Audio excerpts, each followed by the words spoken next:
Nile कीडीन Egypt's lifeline and limitations. Egypt एक ऐसा देश है जहां अलग अलग तरह की चीजें हैं। इस एंशिएंट सिविलाइजेशन की जान है नाइल रिवर। हजारों सालों से नाइल ने पीने का पानी, खेती और ट्रांसपोर्टेशन के लिए पानी दिया है। फर्टाइल नाइल डेल्टा, जहां रिवर मेडिटेरेनियन सी से मिलता है, सिविलाइजेशन का एक क्रेडल रहा है। लेकिन इजिप्ट एक ऐसे जगह भी है जहां बड़े बड़े डेजर्ट्स हैं। ये बैरन रीजन्स देश के ज्यादातर लैंड मैस बनाते हैं। इस जियोग्राफिकल रियलिटी ने इजिप्ट के हिस्ट्री को शेप दिया है और आज भी उसके फ्यूचर को डिफाइन करता है। नीले डेल्टा फर्टाइल लैंड की एक पतली सी तिराही है। ये बड़े बड़े डेजर्ट से घिरा हुआ है।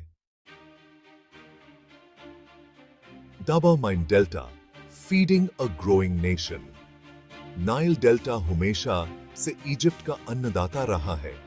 ये फर्टाइल रीजन, जो नाइल के अलूवियल डिपॉजिट से बना है, हजारों सालों से जिंदगी को सस्टेन करता आया है। इसकी फर्टाइल मिट्टी ने व्हीट, कॉटन और दूसरे क्रॉप्स की बहुत सारी फसलें दी हैं।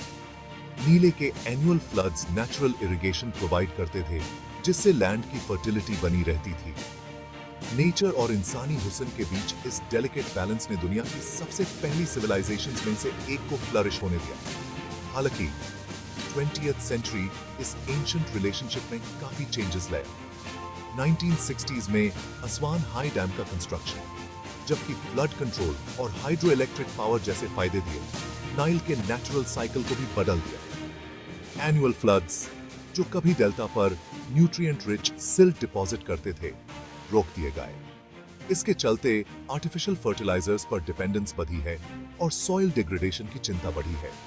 आज नाइल डेल्टा को बहुत ज्यादा प्रेशर का सामना करना पड़ रहा है।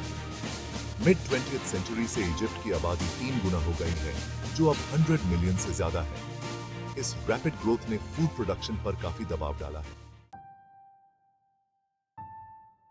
महत्वाकांक्षी सपने, the rise and fall of the Toshka project. Egypt के बैरन डेजर्ट्स को फर्टाइल लैंड में बदलने का कॉन्सेप्ट कोई नया नहीं है। इसने सदियों से रूलर्स और इंजीनियर्स की कल्पनाओं को मोहित किया है। 1990s में प्रेसिडेंट होस्नी मुबारक के अंडर लॉन्च किया गया तोशका प्रोजेक्ट इसी इंड्यूरिंग एम्बिशन का प्रमाण है और उन सिग्निफिकेंट चैलेंजेस का सामना करना पड़ता है। वेस्टर्न डेजर्ट के बीच में एक न्यू वैली बनाने के ग्रैंड विजन के साथ कंसीव किया गया। तोशका प्रोजेक्ट का एम लाखों इजिप्शियंस को क्राउडेड नाइल वैली से रीसेटल करना था। इस प्रोजेक्ट का सेंटरपीस था शेख जायद कैनाल, एक बहुत बड़ा इरिगेशन कैनाल जो लेक नासर से निकलता था। इसे डेजर्ट में डीप पानी पहुंचाने के लिए डिजाइन किया गया था, ताकि एग्रीकल्चर के लिए लैंड के बड़े हिस्सों को इरिगेट किया जा सके। प्रोजेक्ट को धूमधाम से लॉन्च किया गया था। इसे इजिप्ट के ओवर पॉपुलेशन और फूड सिक्योरिटी वोज के सॉल्यूशन के रूप में देखा गया था। इंफ्रास्ट्रक्चर डेवलपमेंट में अरबों डॉलर लगाए गए, जिसमें रोड्स, पंपिंग स्टेशंस और हाउसिंग शामिल थे। एक नई उम्मीद, reviving Toshka and expanding horizons. Toshka project के सेटबैक्स के बावजूद डेजर्ट को हरा भरा करने का सपना इजिप्ट में खत्म नहीं हुआ है। 2014 में सत्ता में आए president Abdel Fattah L CC के नेतृत्व में लैंड रिक्लेमेशन और एग्रीकल्चरल एक्सपेंशन पर फिर से जोर दिया गया है। गवर्नमेंट ने आने वाले दशकों में लाखों एकड़ डेजर्ट लैंड को रिक्लेम करने की एम्बिशियस प्लान्स का ऐलान किया है, जिसका उद्देश्य फूड प्रोडक्शन को बढ़ावा देना और इंपोर्ट्स पर निर्भरता को कम करना है। तोशका प्रोजेक्ट, जो कभी अनरियलाइज्ड एम्बिशंस का प्रतीक था, को एक नया जीवन दिया गया है। गवर्नमेंट ने प्रोजेक्ट को रिवाइव और एक्सपैंड करने की प्लान्स का ऐलान किया है, जिसमें पास्ट चैलेंजेस से सीखे गए लेसन्स को शामिल किया गया है। अब फोकस प्राइवेट सेक्टर इन्वेस्टमेंट को आकर्षित करने, ड्राउट रेजिस्टेंट क्रॉप्स इंट्रोड्यूस करने और मोर एफिशिएंट इरिगेशन टेक्निक्स को लागू करने पर है। तोशका से परे गवर्नमेंट लैंड रिक्लेमेशन के लिए एक मल्टी प्रॉन्ड स्ट्रेटजी अपना रही है। इसमें वेस्टर्न डेजर्ट, साइनाई पेनिनसुला और कोस्ट के किनारे न्यू एग्रीकल्चरल कम्युनिटीज डेवलप करना शामिल है।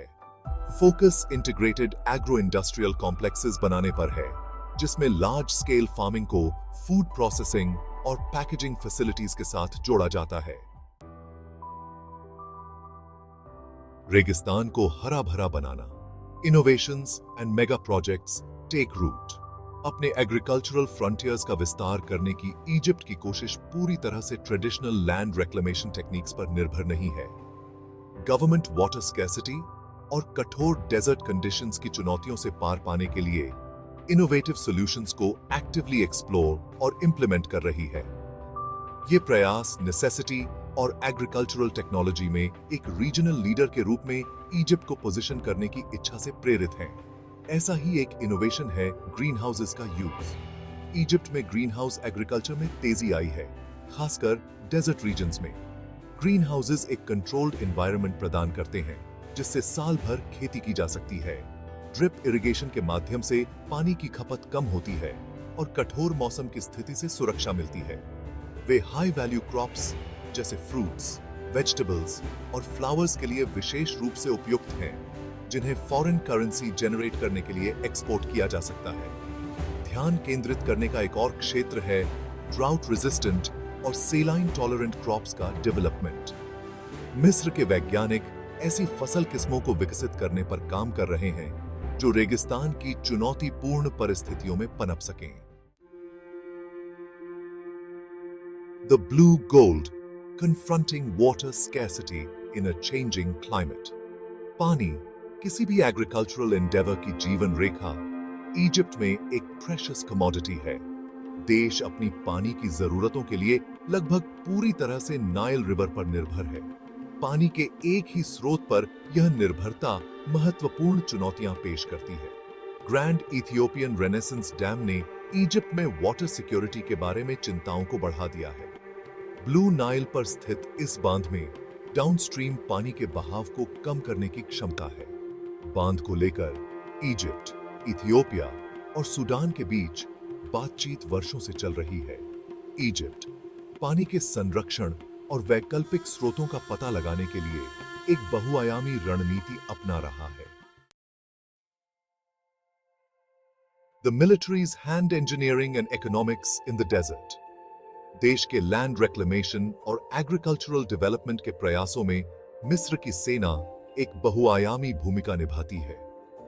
यह भागीदारी पारंपरिक सुरक्षा चिंताओं से परे है, जिसमें इंजीनियरिंग, आर्थिक विकास और समाज कल्याण पहलुओं को शामिल किया गया है। सेना के विशाल संसाधन, तकनीकी विशेषज्ञता और लॉजिस्टिक क्षमताएं इसे इन राष्ट्रीय परियोजनाओं में एक महत्वपूर्ण खिलाड़ी बनाती है। Engineering authority of the armed forces, जो मिस्र की सेना की एक शाखा है, लैंड रिक्लेमेशन से संबंधित प्रमुख बुनियादी ढांचा परियोजनाओं के निर्माण में भारी रूप से शामिल है। इसमें दूर दराज के रेगिस्तानी इलाकों में सड़कों, पुलों, नहरों, पंपिंग स्टेशनों और आवास परिसरों का निर्माण शामिल है। इन जटिल परियोजनाओं को लागू करने के लिए सेना की इंजीनियरिंग विशेषज्ञता और बड़े कार्यबल को जुटाने की क्षमता को महत्वपूर्ण माना जाता है। बुनियादी ढांचे के विकास से परे, सेना भूमि सुधार के आर्थिक पहलुओं में भी महत्वपूर्ण भूमिका निभाती है। National service and environment production organisation, एक अन्य सैन्य संबद्ध संस्था, पुनर्निर्मित भूमि के विशाल पत्थों का प्रबंधन करती है। यह बड़े पैमाने पर कृषि उत्पादन, पशुधन प्रजनन और खाद्य प्रसंस्करण गतिविधियों में संलग्न है। रेत में एक भविष्य। Can Egypt overcome the challenges of expansion? रेगिस्तान को हरा भरा बनाने की इजिप्ट की तलाश महत्वाकांक्षा, नवाचार और खाद्य सुरक्षा की कहानी है। हालांकि विशाल रेगिस्तानों को उपजाऊ क्षेत्रों में बदलने के सपने में अपार संभावनाएं हैं, लेकिन इसके साथ ही भारी चुनौतियां भी हैं। स्थायी जल प्रबंधन सर्वोपरि है। इजिप्ट को जल संरक्षण, सिंचाई दक्षता में निवेश करना जारी रखना चाहिए और अल्वणीकरण जैसे वैकल्पिक जल स्रोतों का पता लगाना चाहिए।